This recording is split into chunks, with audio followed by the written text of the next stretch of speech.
Hello, true believers. This is Doc Hogg, and welcome to episode 6 of Comics and Variety.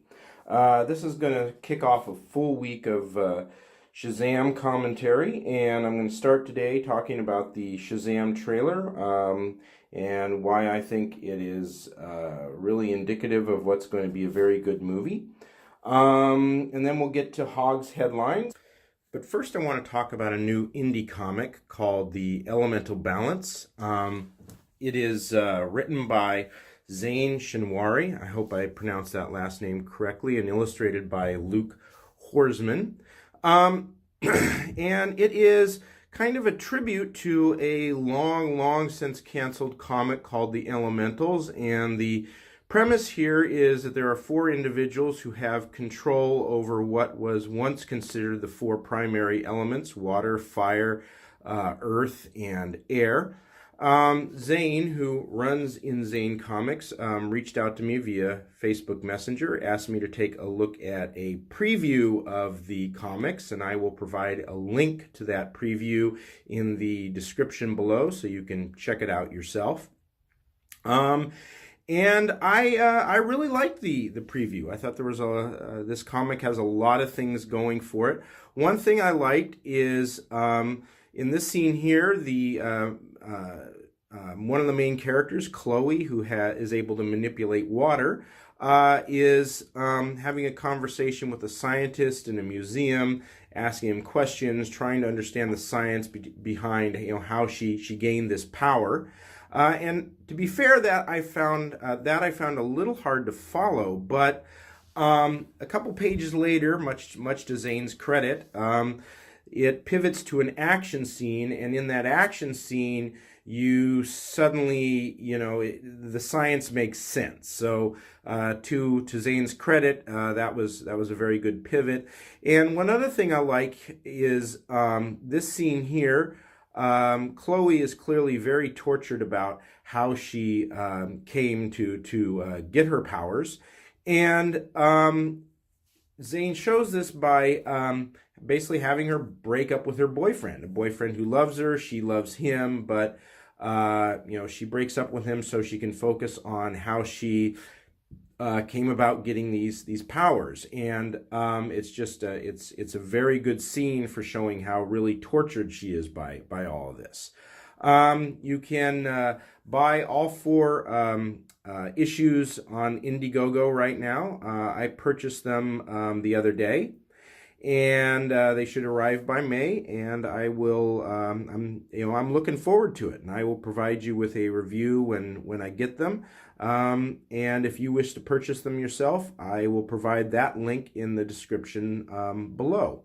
I would encourage you to do so. I think this comic looks like it has a great deal of potential. Okay, on to the Shazam trailer.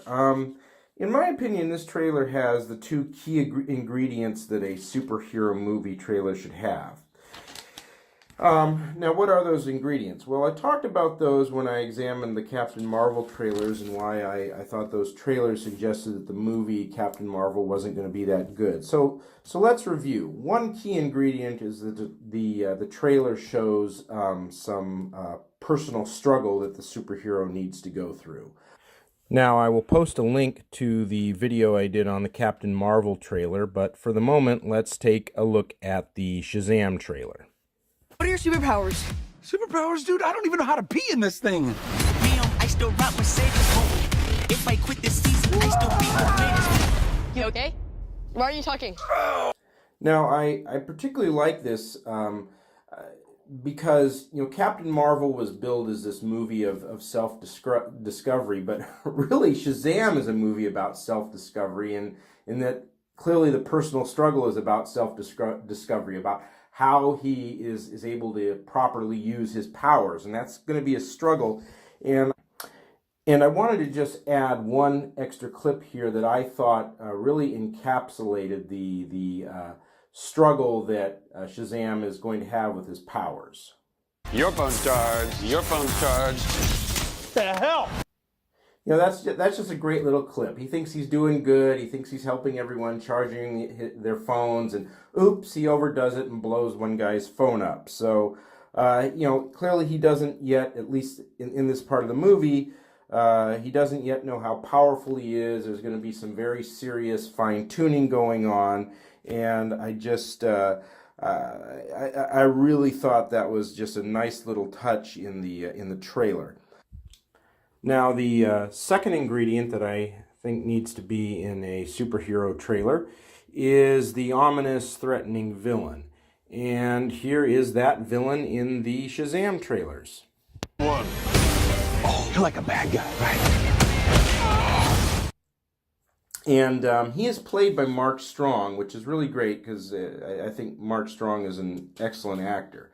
And boy, he certainly does look pretty menacing, and he's given Shazam a pretty good butt whooping in that part of the trailer. So, the Shazam trailers have the two ingredients that I think the trailers for superhero movies really need to have.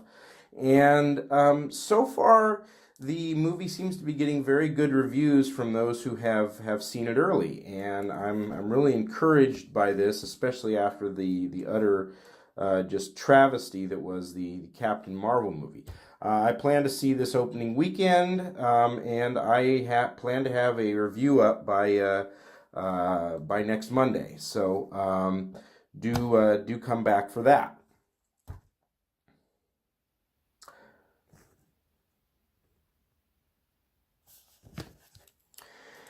And now it is time for Hogg's Headlines. All the news that Doc Hogg wants to report on. Dateline, Smollett skates. Yes, the prosecutors have dropped all charges against everyone's favorite hate crime hoaxer, Jussie Smollett.